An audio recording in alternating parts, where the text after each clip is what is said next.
ಅವಾಗ ಬಂದು ಅಂತ ನಮ್ಮ ಗ್ರಾಮ ಬಂದು ನೋಡಿದಾಗ ತದನಂತರ ನೋಡ್ಸಾದ್ಮೇಲೆ ನಮ್ಮ ಮೇಡಮ್ ಅವರು ಏನೋ ಕ್ಲೀನ್ ಮಾಡಿಸಿ ಆಹಾರ ಹಾಕಿದ್ರು.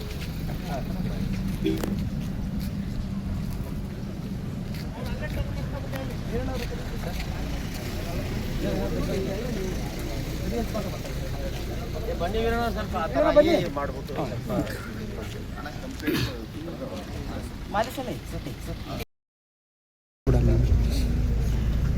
ಸರ್ ಇದು ಪೂರ್ತಿ ಸಗಣಿ ಮೆತ್ಬಿಟ್ಟು ಇಲ್ಲಿ ಕಲ್ಲೆಲ್ಲ ಹೊಡೆದಿದೆ ಸರ್, ಇಕ್ಕೆ ಎಲ್ಲ ಹೊಡೆದಿದೆ, ಇದು ಬಲ್ಪು ಎಲ್ಲ ಹೊಡೆದಾಕಿದೆ ಸರ್.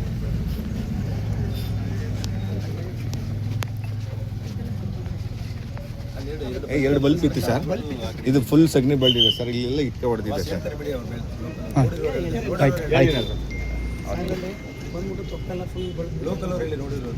ಇಲ್ಲ ಗ್ರಾಮದವ್ರೆ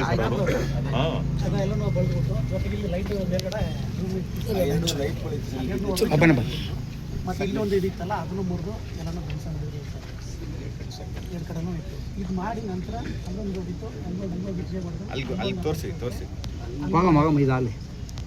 ಅವಾಗ ಬೆಳಗ್ಗೆ ಜಾವ 4 ಗಂಟೆ ಸುತ್ತಲೂ ಬಂದು ಎಲ್ಲ ಮಾಡಿದಾಗ ಇಲ್ಲಿ ಲೈಟ್ ಹೊಡೆದಾಗ ಇವರು ಹೊರಗಡೆ ಮನೆಯವರು ಏನು ನಮ್ಮ ಗ್ಲಾಸ್ಗೆ ಏನೋ ಬಿಟ್ಟಿರ್ಬೇಕು ನಾವು ಹೊರಗಡೆ ಬಂದು ನೋಡಿದಾಗ ಪಾರ್ಟಿ ಅಲ್ಲೇ ಇದ್ದು ಇದಾದರೆ ಏನು ನೀವು ಮಾಡ್ತಾರೆ ಅಂತ ಕೇಳಿದಾಗ ಅದೇ ಶಬ್ದಗಳಿಂದ ಬೈದೋಗಿದ್ದೆ ಎಲ್ಲ ಮತ್ತೆ ಅಷ್ಟಕ್ಕೆ ಅವ್ರು ಕೂತ್ಕೊಂಡಾಗ ಎಲ್ಲ ಜನರೆಲ್ಲ ಆ ಕಡೆ ಪಕ್ಕ ಅಕ್ಕಪಕ್ಕದೆಲ್ಲ ಬಂದು ಅವನಿಗೆ ಅದು ಕಡೆ ಹೋಗಿ ಓಡಿದಾನೆ ಸರ್, ಅದು ಓಡಿ ಅಲ್ಲಿ ಇಟ್ಕೊಂಡು ಎಲ್ಲ ಅನುಕೂಲವಾಗಿ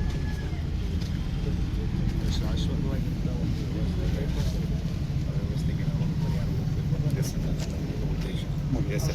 ಬಂದಿರತಕ್ಕಂಥ ಮೂಲ ಉದ್ದೇಶ ಎಲ್ಲ ಇಂಥಕ್ಕೆಲ್ಲ ಶಾಶ್ವತ ಪರಿಹಾರ ಸರ್ಕಾರಕ್ಕೆ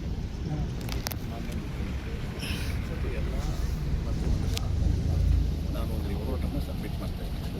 ಈಗಾಗಲೇ ರಿಪೋರ್ಟ್ ತರಿಸ್ಕೊಂಡಿದ್ದೇನೆ.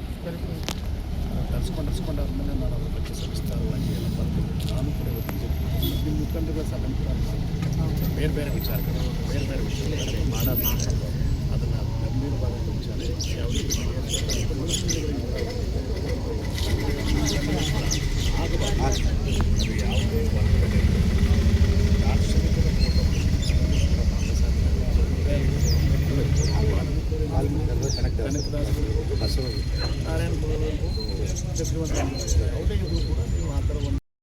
ಇನ್ನು ಮುಂದೆ ಶಾಶ್ವತ ಪರಿಹಾರ ಏನಾದ್ರು ಹುಡುಕಬೇಕಾದಂಥ ಒಂದು ವ್ಯವಸ್ಥೆ ಇದೆ ಅದಕ್ಕೆ ಶಾಶ್ವತ ಪರಿಹಾರವನ್ನು. ಅದಕ್ಕೋಸ್ಕರ ನಾನು ಗಂಭೀರವಾಗಿ ಯೋಚನೆ ಮಾಡಿ ಯಾವ ರೀತಿ ನಾವು ಇದನ್ನು ಸಂಪೂರ್ಣವಾಗಿ ತಡೆಗಟ್ಟಬಹುದು ಅನ್ನೋದ್ರ ಬಗ್ಗೆ ಈಗಾಗಲೇ ಬೆಳಿಗ್ಗೆ ಸುಮಾರು 9 ಗಂಟೆಯಿಂದ 9:15 ತನಕ ನಾನು